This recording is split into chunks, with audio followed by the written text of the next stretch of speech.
Pierre, bonjour. Donc, l'hépatotoxicité du méthotrexate est un sujet que l'on connaît depuis longtemps. Tu as vu un travail sur ce plan-là? Effectivement, un travail indien qui a étudié la prévalence de la fibrose hépatique chez 294 patients qui ont un psoriasis et qui vont bénéficier d'un fibroscan avec un cutoff à 8,7 kPa pour définir la fibrose hépatique avancée, et des patients qui ont une dose cumulative de méthotrexate minimale de 500 mg. Et alors, étaient exclus les patients qui ont une intoxication éthylique et les patients qui ont un virus B ou un virus C. La fibrose est étudiée dans les deux groupes, ajustée en fonction de l'âge, de la dose de méthotrexate, de la durée d'exposition, et sur les facteurs de risque qui sont étudiés principalement dans cette étude, c'est le diabète de type 2, la dyslipidémie et l'IMC supérieur à 25.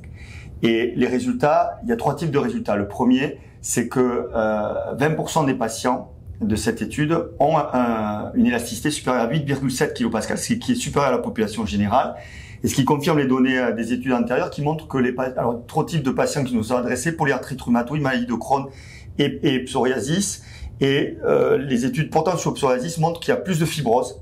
Donc attention, mais c'est surtout lié aux facteurs de risque associés, alcool, ici il n'y en a pas, et syndrome dysmétabolique. Et dans cette étude, effectivement, la plupart des patients qui ont un fibroscan supérieur à 8,7 kPa, la moitié ont un des facteurs de risque dysmétabolique. Donc ça confirme que le méthotrexate, il est essentiellement dangereux pour le foie lorsqu'il est associé à d'autres facteurs d'agression hépatique, indépendamment de la maladie. Ce qui ressort dans cette étude en analyse multivariée, c'est que la dose cumulative de méthotrexate est un facteur associé indépendamment à la fibrose hépatique, et ça va à l'encontre de ce qu'on savait, puisqu'on avait montré que ni la dose ni la durée n'interféraient dans l'hépatotoxicité potentielle du médicament. D'accord, donc les confrères qui nous envoient ces patients sous méthotrexate, souvent leur question c'est de savoir est-ce que je peux continuer le méthotrexate. Donc toi tu fonctionnes comment? Alors en pratique, c'est assez simple lorsque le fibroscan est rassurant et qu'il n'y a pas de cofacteur d'agression hépatique.